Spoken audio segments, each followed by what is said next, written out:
Title: the dream weavers gift.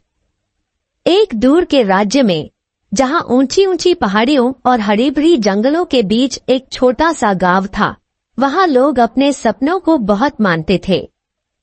हर रात लोग अपने सबसे प्यारे सपनों और इच्छाओं को अपने तकिए के नीचे रखते थे। मानते थे कि ये सपने सच हो जाएंगे अगर दिल साफ हो।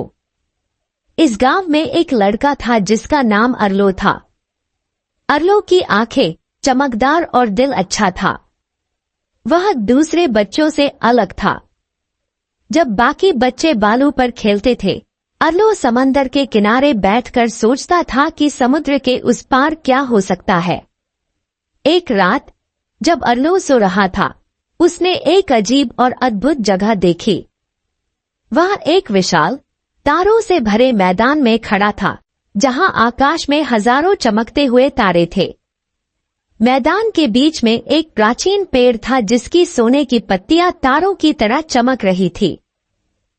जब अर्लो पेड़ के पास गया, उसने देखा कि हर पत्ती पर एक नाम लिखा हुआ था, गांव वालों के नाम और बहुत दूर दराज के लोगों के नाम भी।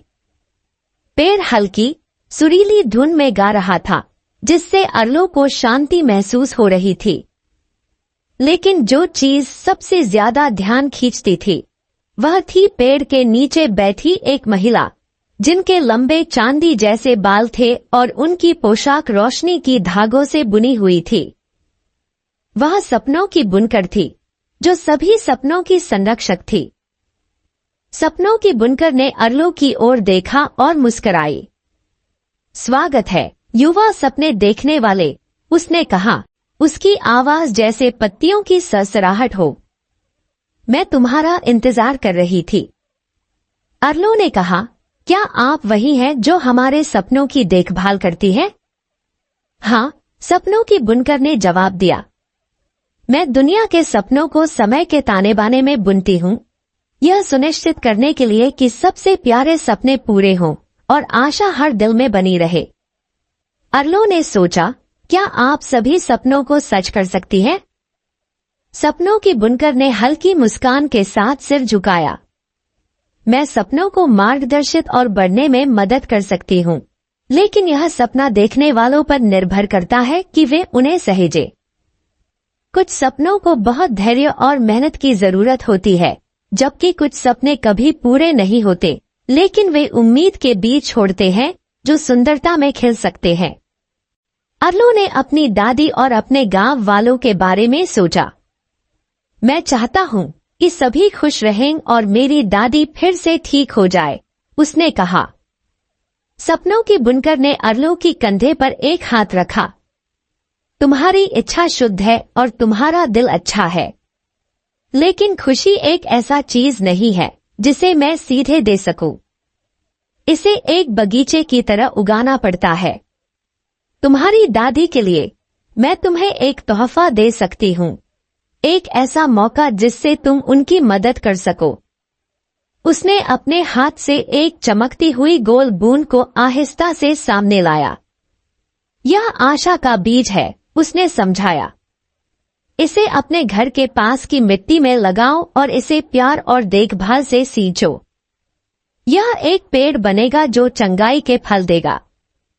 लेकिन याद रखो, पेड़ तभी बढ़ेगा जब तुम उसकी शक्ति में विश्वास रखोगे और इसे अपने दिल से सहेजोगे। अर्लो ने तोहफे को आदरपूर्वक लिया। धन्यवाद, उसने धीरे से कहा। सपनों की बुनकर ने एक बार फिर मुस्कुराई। अब जाओ, युवा सपने देखने वाले, और तुम्हारा दिल तुम्हें मार्गदर्शित करे। इसके साथ अर्लो ने महसूस किया कि वह अपने बिस्तर में वापस आ रहा है। जब वह अगली सुबह जागा, तो उसने पाया कि आशा का बीज उसके हाथ में है, जैसा सपनों की बुनकर ने वादा किया था। उत्साहित और निश्चिंत होकर अर्लो ने बाहर जाकर बीज को अपने घर के पास के धूप वाले स्थान पर लगाया। हर दिन उसने उसे पानी दिया, गाया और प्रोत्साहित किया, जैसे उसे बताया गया था। धीरे धीरे बीज अंकित हुआ, एक मजबूत पेड़ बना और उसके पत्ते धूप में चमकने लगे। एक दिन पेड़ ने पहला फल पैदा किया, सोने का सेब जो हल्की रोशनी में चमक रहा था। अर्लो ने फल को सावधानी से तोड़ा और अपनी दादी को लाया।